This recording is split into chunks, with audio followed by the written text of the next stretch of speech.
Cameron Highlands terkenal dengan teh, ladang stroberi dan cuaca sejuk. Tetapi dalam beberapa tahun kebelakangan ini, muncul semula satu istilah pelik, orang kayangan. Ada yang mendakwa mereka makhluk halus. Ada yang kata manusia yang tak pernah bergaul dengan dunia moden. Dan ada pula yang percaya ada kaum rahsia yang hidup jauh di pedalaman hutan. Tetapi sebelum kita percaya apa-apa, kita kena kembali kepada sejarah sebenar. Istilah misteri ini bukan muncul dari udara kosong. Ada rekod lama, ada catatan kolonial dan ada salah faham budaya yang akhirnya berkembang menjadi legenda moden. Dalam video ini, kita akan buka satu demi satu. Apakah punca asal mitos ini? Bagaimana ia dikaitkan dengan propaganda kolonial British? Siapa sebenarnya yang tinggal di Cameron Highlands sebelum era moden? Dan kenapa masyarakat mudah percaya bahawa wujudnya orang kayangan di Tanah Tinggi? Untuk memahami legenda ini, kita mesti kembali ke penghujung abad ke-19. Pada tahun 1885, Major William Cameron, seorang juru ukur British, menulis laporan rasmi tentang penemuannya. Laporan ini masih direkodkan dalam arsip British Survey Department. Dalam laporannya, beliau menggambarkan kawasan tanah tinggi ini sebagai mysterious, uncharted and inhabited only by the unknown. Gambaran seperti ini bukan luar biasa. Pada waktu itu, British sering menggambarkan kawasan terpencil sebagai lokasi misteri atau berbahaya untuk menghalang penduduk tempatan masuk. Ini juga dicatat oleh sejarawan R.O. Winstead dalam tahun 1920-an. Beliau menulis bahawa pentadbiran kolonial kadang-kadang menggunakan unsur mistik untuk mengawal pergerakan masyarakat tempatan di kawasan strategik. Pada zaman itu, kawasan hutan tebal dengan kabus tebal, bunyi angin yang kuat dan bentuk muka bumi yang pelik memang mudah dikaitkan dengan cerita luar biasa. Maka tidak pelik kalau masyarakat mula membayangkan bahawa kawasan tinggi itu dihuni oleh kaum lain, kolonnya lebih halus atau eksklusif. Berdasarkan laporan pejabat residen British sekitar 1910, terdapat catatan yang menyebut bahawa Cameron Highlands lebih sesuai sebagai European Hill Station.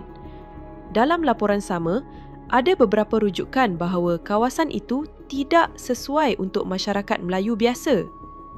Ini menunjukkan satu bentuk naratif kolonial, menjadikan kawasan tanah tinggi sebagai zon eksklusif. Sejarawan Anthony Milner juga menyentuh perkara ini dalam bukunya The Malays, di mana beliau menjelaskan bagaimana kuasa kolonial sering menggambarkan masyarakat tempatan sebagai asing atau eksotik untuk mengekalkan hierarki sosial. Ada juga laporan pentadbir kolonial yang mendakwa ada unknown Highland tribe.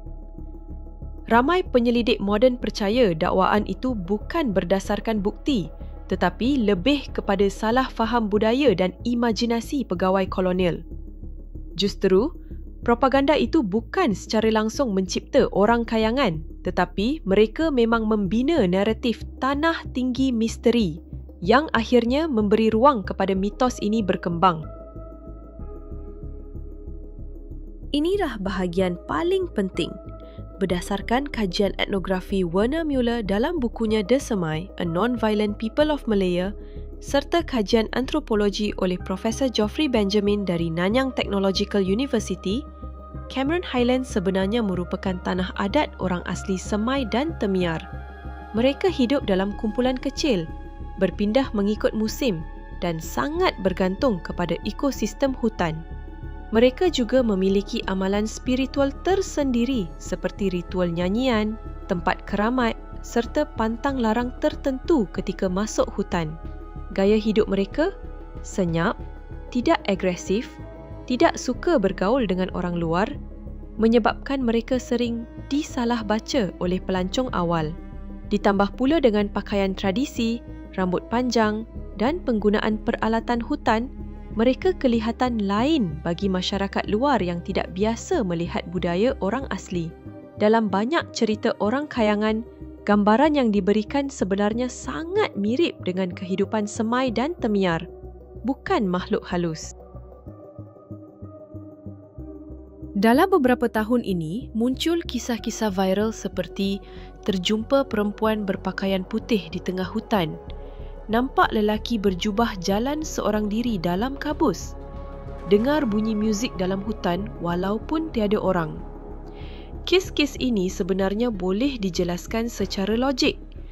Pertama, fenomena kabus tebal di Cameron Highlands menghasilkan white-out effect, iaitu keadaan di mana jarak penglihatan kurang daripada 2 meter.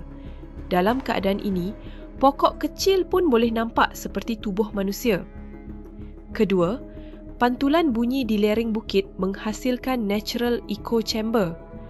Kajian oleh Jabatan Meteorologi Malaysia menunjukkan bahawa keadaan angin di tanah tinggi boleh membawa bunyi dari jauh, menjadikannya seolah-olah datang dari sekeliling. Ketiga, banyak laporan pelancong nampak kelibat manusia sebenarnya merujuk kepada orang yang tersesat, pekerja ladang teh atau pendaki lain yang memakai pakaian cerah. Semua ini apabila digabungkan menjadikan kisah seperti orang kayangan kedengaran masuk akal kepada mereka yang tidak biasa mendaki atau masuk ke kawasan hutan berkabus. Dalam psikologi survival, ada satu fenomena yang dipanggil mountain disorientation. Kajian oleh British Mountaineering Council menyebut bahawa altitude tinggi, oksigen nipis dan suhu rendah boleh menghasilkan ilusi visual, paranoia ringan dan halusinasi pendengaran. Gabungan faktor berikut sering berlaku di Cameron Highlands: keletihan, suhu sejuk, kabus tebal, bunyi angin kuat, rasa cemas bila tersesat.